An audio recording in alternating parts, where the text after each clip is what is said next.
Video start करने से पहले वीडियो बहुत ज्यादा डिटेल में बनाई गई है। इसमें आपके हर एक पार्ट भी से रिलेटेड डाउट का सॉल्यूशन है, हर एक मतलब हर एक। तो इस वीडियो को ध्यान से देखिएगा and enjoy the video. Thank you so much. Hello दोस्तों, क्या कभी आपने ऐसा फील किया है कि जो डी ट्रिपल का पार्ट बी है पेडागोजी सेक्शन का सब्जेक्ट कंसर्न, वो बहुत ही ज्यादा अनप्रिडिक्टेबल है। प्रॉब्लम इज कि इसे एग्जाम में टैकल कैसे करें। आज की ये वीडियो डी ट्रिपल पीआरटी के लिए कंप्लीट गाइड होने वाली है। इस वीडियो के बाद आपको कोई भी और किसी वीडियो की देखने की कोई भी रिक्वायरमेंट नहीं होगी। इस वीडियो में मैंने ए टू जेड जितने भी डाउट्स या फिर क्वेरीज आप सबकी रिलेटेड टू पार्ट बी रहती कि सोर्स कैसे ढूंढे, प्रैक्टिस कहां से करें, ए टू जेड। अभी हम 10 प्रॉब्लम्स के बारे में बात करने वाले हैं। आई एम 100% श्योर कि इन 10 प्रॉब्लम में से आपकी कोई ना कोई प्रॉब्लम तो पक्का होगी ही होगी। तो आज की इस वीडियो में आपकी कोई भी क्वेरी हो, आज तक रही हो, पूरी की पूरी 100% सॉल्व हो जाएगी। इस बात की मैं आपको गारंटी देता हूं। पहले बात करते हैं हम प्रॉब्लम्स की। अब इन प्रॉब्लम्स को ध्यान से सुनना, क्योंकि ये प्रॉब्लम शायद अभी आप लोग फेस कर रहे हो या फिर कर चुके हो, या फिर ये प्रॉब्लम्स तो मैंने फेस करी थी। तो इसलिए इन 10 प्रॉब्लम्स को मैं प्रॉपरली डिफाइन कर पाया हूं। फिलहाल अभी हम सिर्फ प्रॉब्लम्स की बात करने वाले हैं। बस अभी आपको फिगर आउट करना है कि इनमें से आपकी कौन सी प्रॉब्लम है। फर्स्ट प्रॉब्लम इज सिलेबस बहुत वास्ट है, बहुत बड़ा है, क्योंकि अनडिफाइंड है। Second problem is undefined syllabus है, तो ये नहीं पता कौन सी बुक पढ़े, कहां से पढ़े, कैसे पढ़े। थर्ड प्रॉब्लम इज एनआईएस एक बहुत अच्छा सोर्स है तो, पर वो पढ़ी नहीं जाती। क्यों? क्योंकि कुल मिला के 10 बुक्स है, हर बुक में 3 ब्लॉक है।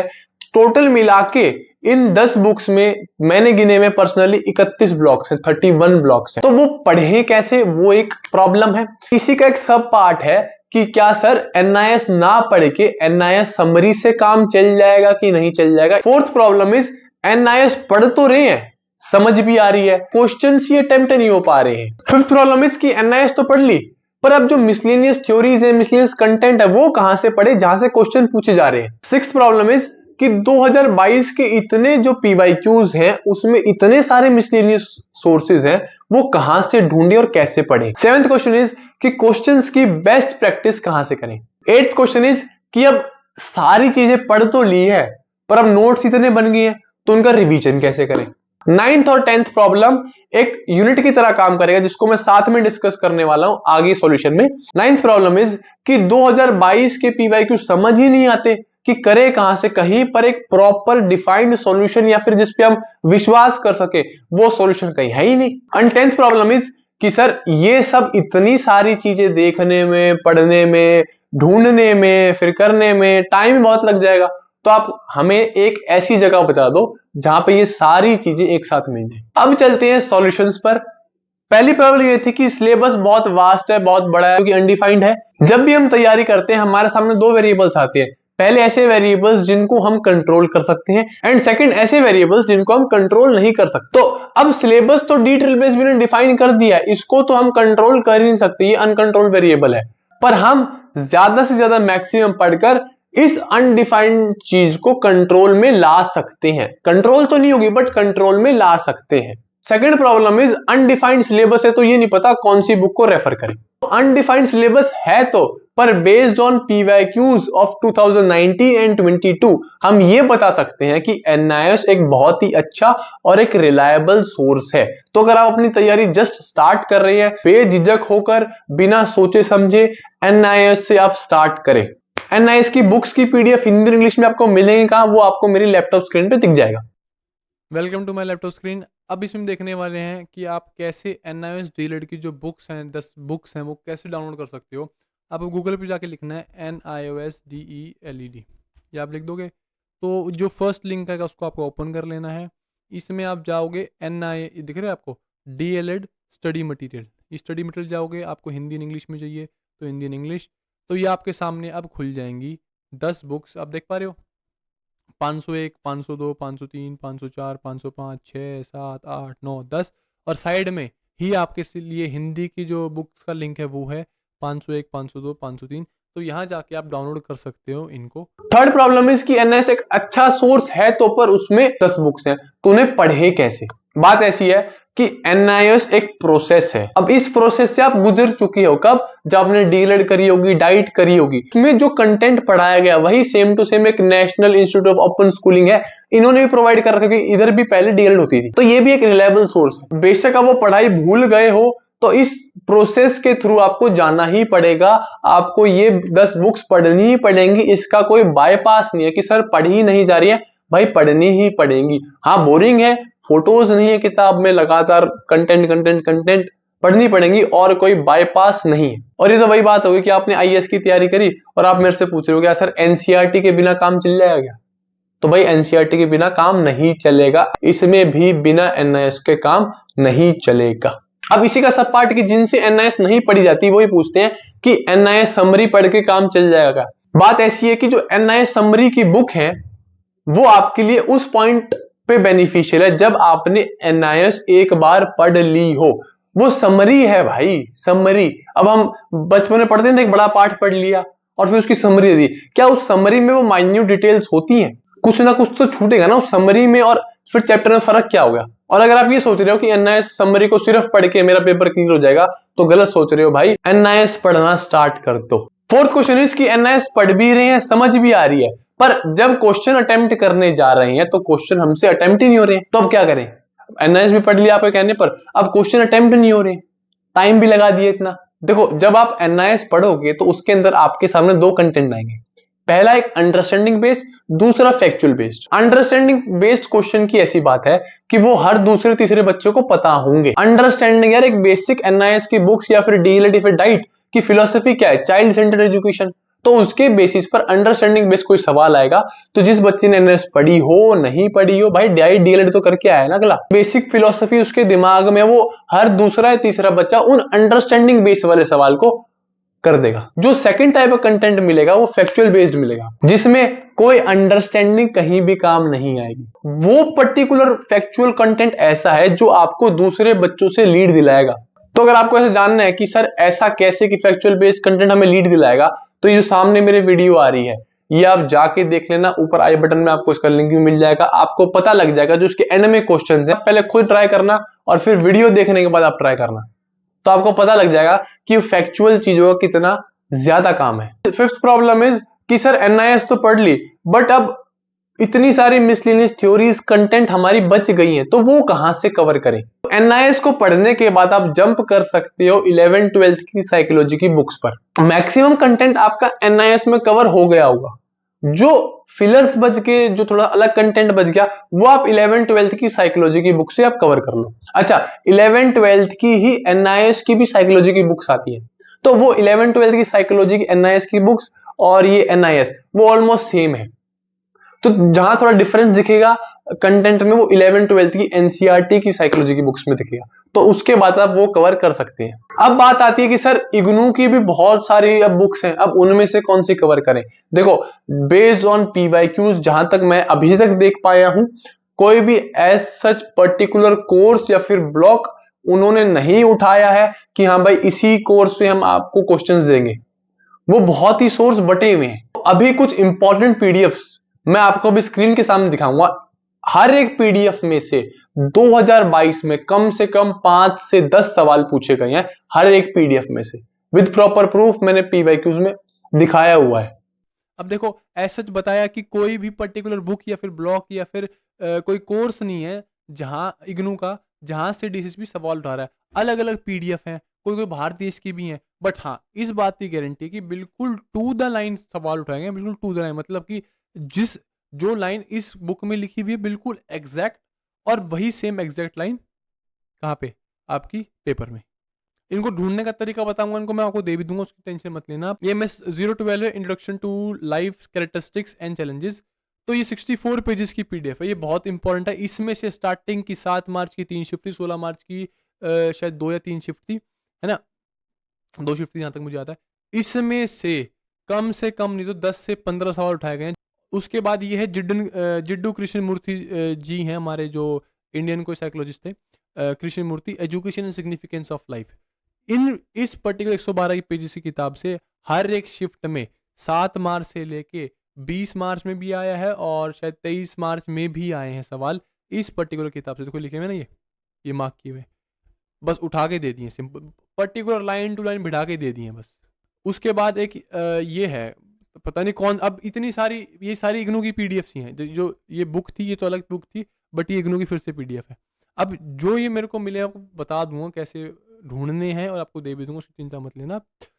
अब एक ना स्टर्नबर्ग की हमने ट्रायर्किक थ्योरी तो देखी है, ट्रायर्किक थ्योरी ऑफ इंटेलिजेंस, वैसी उसने ट्रायर्किक थ्योरी या फिर ट्रायंगल थ्योरी ऑफ लव भी दी है, ऐसे वाली, इससे भी सवाल आया है। और वैसी सेम सिमिलरली ये 170 पेजेस की पीडीएफ है, इसमें से भी काफ़ी सारे सवाल पूछे गए हैं। ये मैंने वो पीडीएफ रखी है आपके सामने जिसमें से कम 5-5 6 सवाल रखे पूछे गए हैं। और ये रूसो वाला सवाल 7 मार्च शिफ्ट 1 2 3 आपको सब में रूसो के बारे में जिक्र मिल जाएगा, वो सारा का सारा सामान यहीं से उठाया गया है। देखो दिख रहा है, यूटिलिटी हो गया, नेसेसिटी हो गया, अगर आप पेपर जाके देखोगे आपको मिलेगा उसमें। प्लस और एक ही चाइल्ड वर्ल्ड किताब है, ये 608 पेज की किताब है, ये अपने आप में ही पूरी किताब है साइकोलॉजी की, जिसमें ये बेसिकली है भारतीय किताब। पर पता है अचंभे वाली बात क्या, अचंभे वाली बात ये है कि बिल्कुल लाइन टू लाइन, मतलब जो इसमें सेम लाइन लिखी हुई है और सेम लाइन ही पेपर में उठा के इस पीडीएफ से दी हुई है। और कम से कम कितने सवाल इसमें, तो आप मान लो 20 सवाल भी आ गए होंगे इस पीडीएफ, 20 सवाल की, ये आपको मैं आपको प्रोवाइड करा दूंगा सबको, 20 सवाल भी आ गए होंगे, कोई बड़ी बात नहीं है।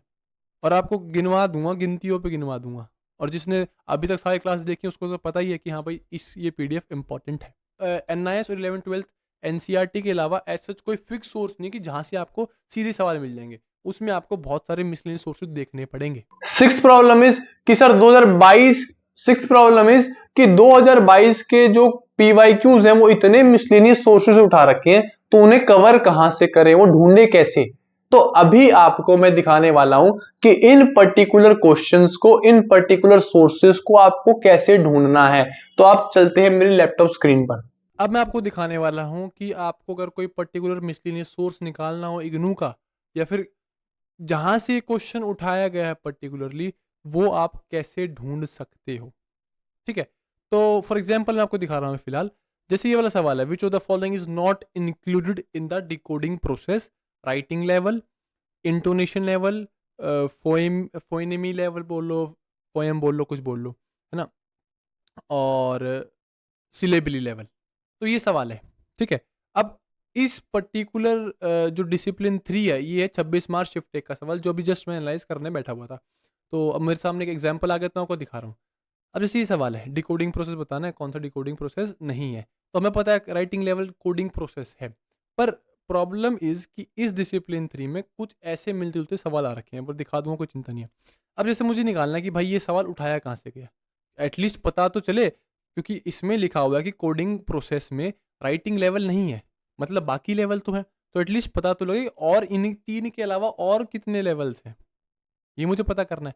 तो इसमें आप देख लो, एक है ये कोडिंग प्रोसेस, ठीक है, मतलब कीवर्ड्स देख लो, कोडिंग प्रोसेस है, मतलब मुझे एक ऐसी पीडीएफ चाहिए जिसमें कोडिंग प्रोसेस लिखा हो, राइटिंग लेवल लिखा हो, इंटोनेशन लेवल लिखा हो, फोनेमी लेवल बोल लो, फोएम लेवल बोल लो, कुछ भी, ठीक है, सिलेबली लेवल लिखा हो, मुझे वो पीडीएफ चाहिए।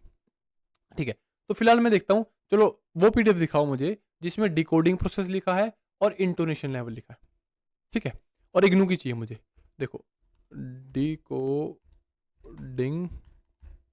प्रोसेस जहाँ लिखा है, और मुझे जहाँ लिखा है इंटोनेशन, देखो लिखा हुआ है ना, आई मैंने सर्च किया ही हुआ है, इग्नू से भी किया हुआ है, एनआईएस से भी किया हुआ है, तो ये लिख दिया।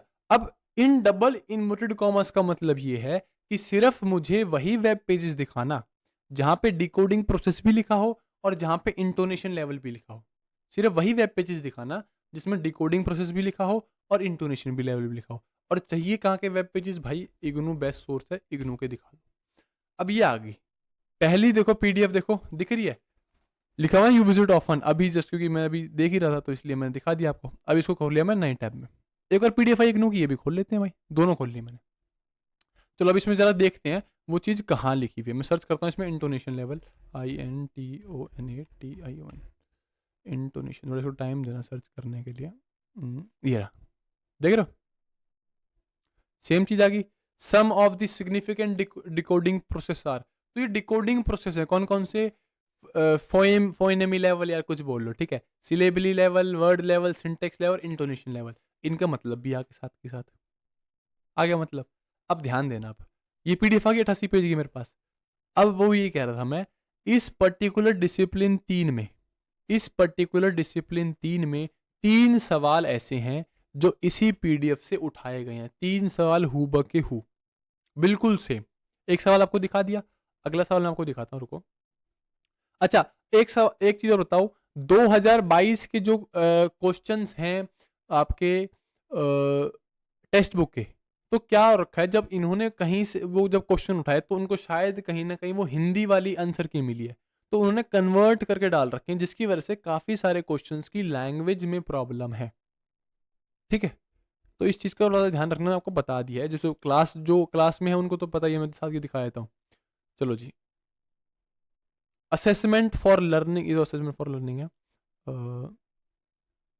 इसी पर्टिकुलर में दिखाता हूँ। एक्रोनिम्स वाला सवाल इसी में मिलेगा, एक्रोनिम्स वाला सवाल इसी में मिलेगा, और जो इंपॉर्टेंट है वो दिखाता हूँ।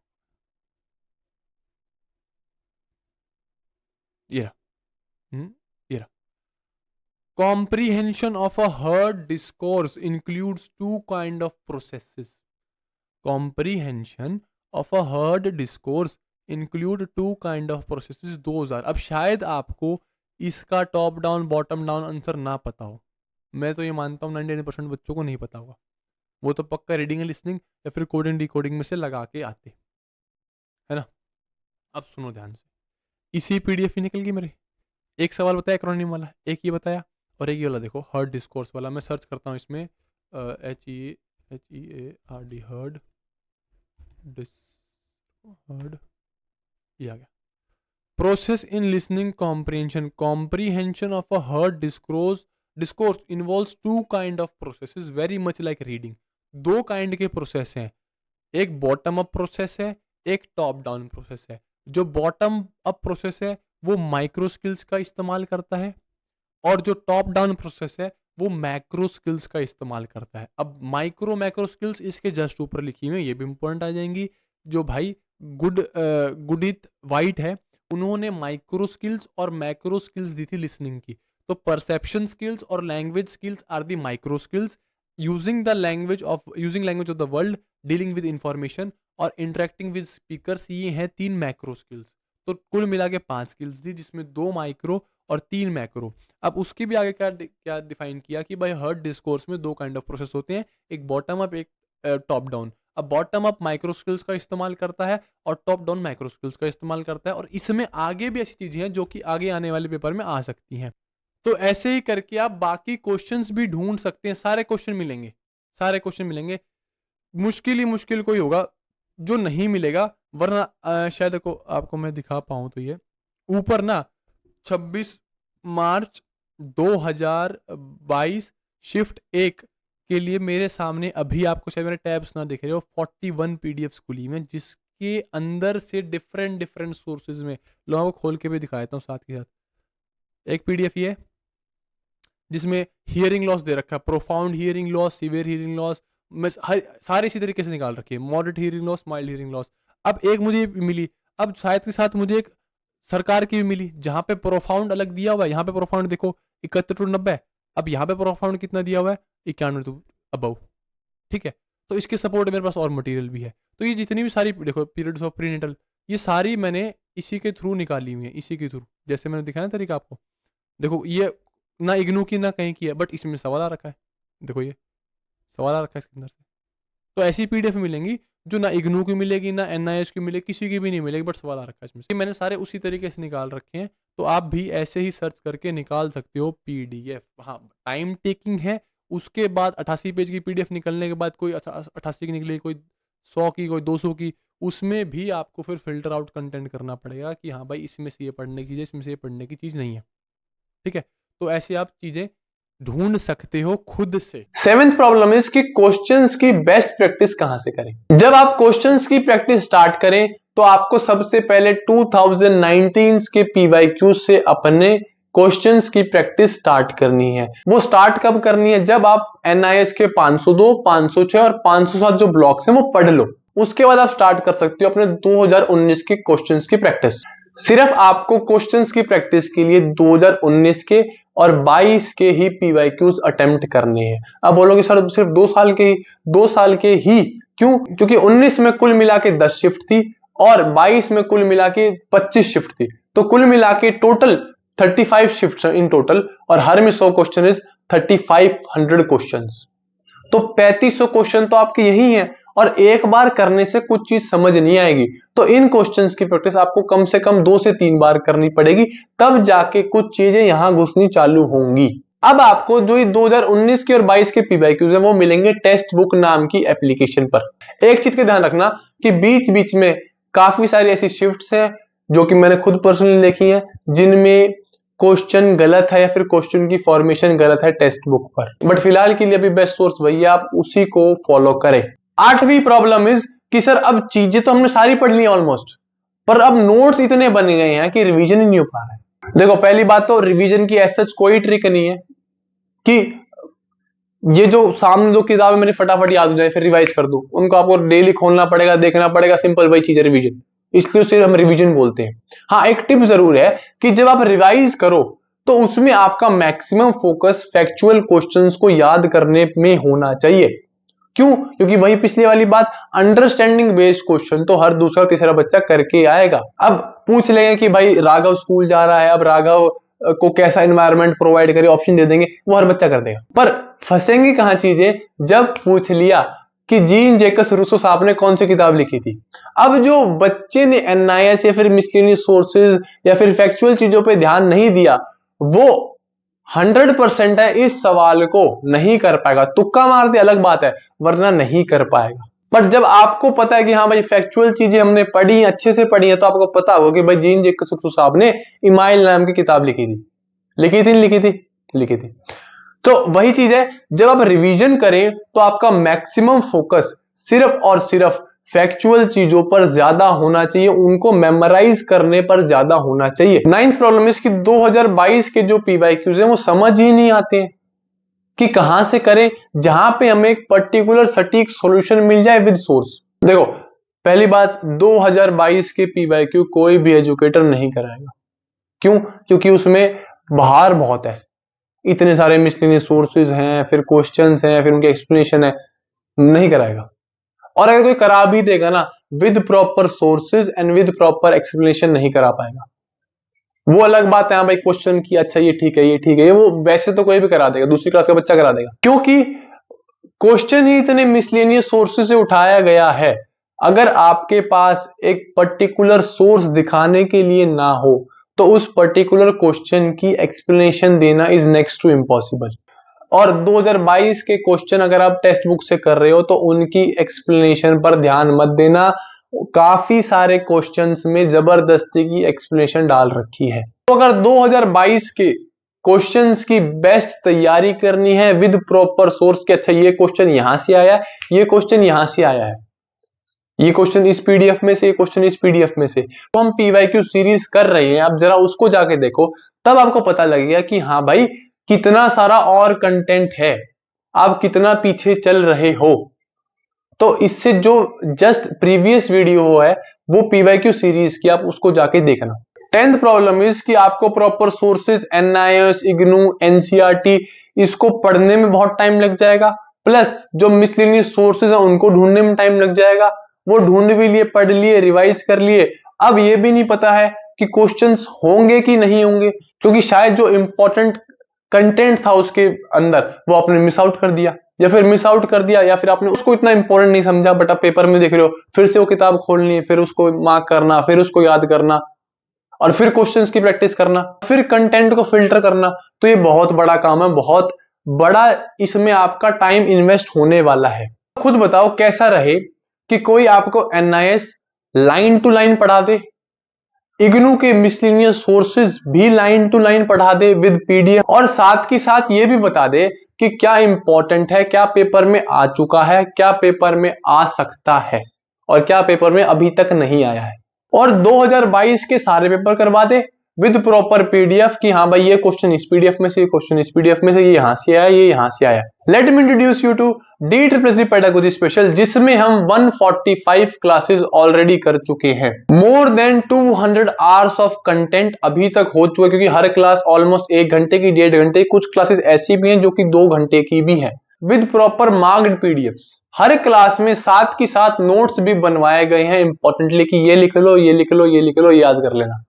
और इस बात की मैं आपको श्योरिटी देता हूं, इससे बेस्ट कंटेंट आपको कहीं नहीं मिलेगा। और ये मेरी बात ना मानकर आप ये चीज खुद एक्सपीरियंस करो। आप किसी भी एजुकेटर से और अभी फिलहाल खुद भी पढ़ रहे होंगे, तो आपने कभी ना कभी कॉल्ब एक्सपीरियंशियल लर्निंग तो पढ़ी होगी। तो जो वीडियो आपके सामने दिख रही है अभी कॉल्ब एक्सपीरियंशियल लर्निंग की, आप खुद जाके देख लो और मैच कर लो कि जो हमने पढ़ा है और जो इस वीडियो में पढ़ाया गया उसमें कितना लेवल का फर्क है। तो आपको पता लग जाएगा कि अभी आपको किस लेवल की पढ़ाई करनी पड़ेगी। और एग्जाम हुआ, एजुकेटर ने बहुत कम लेवल का पढ़ाया, फिर हर थ्योरी पढ़ाई हुई है, बट बहुत ऊपर ऊपर से पढ़ाई है, और पेपर में क्वेश्चन आया डिटेल में, तो बाद में एजुकेटर आपको ये बोलने नहीं आएगा भाई सॉरी गलती होगी, मैंने गलत पढ़ा दिया, नहीं बोलने आया कोई भी। तो ये आपकी फिलहाल खुद की चॉइस है, खुद की सोल रिस्पॉन्सिबिलिटी है कि आप चेक ऑन करो अपने एजुकेटर पर या फिर खुद की तैयारी पर कि मेरी तैयारी फिलहाल कहाँ चल रही है, या फिर जिस एजुकेटर से मैं पढ़ रहा हूं, फिर जब खुद पढ़ रहा हूं तो कहाँ पे मैं भी स्टैंड कर रहा हूं, क्या उस लेवल की मैं पढ़ाई कर पा रहा है, नहीं कर पा रहा। तो आपको जो ये वीडियो दिख रही है ना कॉल्ब एक्सपीरियंशियल लर्निंग की, इससे आपको आइडिया हो जाएगा। अगर आप इसके एंड वाले क्वेश्चन अभी फिलहाल कर पा रहे हो बिना वीडियो देखे तो बहुत बढ़िया। और अगर पीवाईक्यूज की बात करें तो हम 13 शिफ्ट्स के पीवाईक्यूज को पूरे विद प्रॉपर पीडीएफ, कौन सा कंटेंट कहां से उठाया गया है, कौन सा कहां से, ये यहां से आ जाएगा, यहां से, ऐसे करते करते पूरा इन 13 शिफ्ट्स को हम तगड़े तरीके से एनालाइज कर चुके हैं। 12 शिफ्ट्स रिमेनिंग है अभी हमारी। तो अगर आपको पेडागोजी स्पेशल में जुड़ना है तो link is in the description, आप वहां जाके इस पूरे DEEE पेडागोजी स्पेशल को देख सकते हो। स्टार्टिंग की काफी सारी क्लासेस फ्री हैं, तो वहां जाके उन क्लासेस का आनंद भी उठा सकते हो। तो दोस्तों इधर ही हम इस वीडियो को फिनिश करते हैं। डेफिनेटली इस वीडियो ने आपकी हेल्प करी होगी। मैंने आपको दोनों रास्ते दिखा दिए हैं, अगर खुद पढ़ना है वो भी आपके सामने है, और अगर खुद से नहीं पढ़ना वो रास्ता भी आपके सामने है। ज्यादा मेहनत करनी है तो इधर, और ज्यादा मेहनत करनी है तो इधर, पर एट द एंड मेहनत तो आपको करनी ही पड़ेगी। मेहनत का बाईपास नहीं कि स्मार्ट वर्क कर लें, ये कर ले भाई, हार्ड वर्क के बाद ही स्मार्ट वर्क आता है। तो अगर आपके अभी भी कोई डाउट है तो आप कमेंट सेक्शन में पूछ सकते हैं। तो चलिए दोस्तों, आपसे मिलते हैं अगली वीडियो में, तब तक के लिए जय हिंद, वंदे मातरम, राम राम सभी को।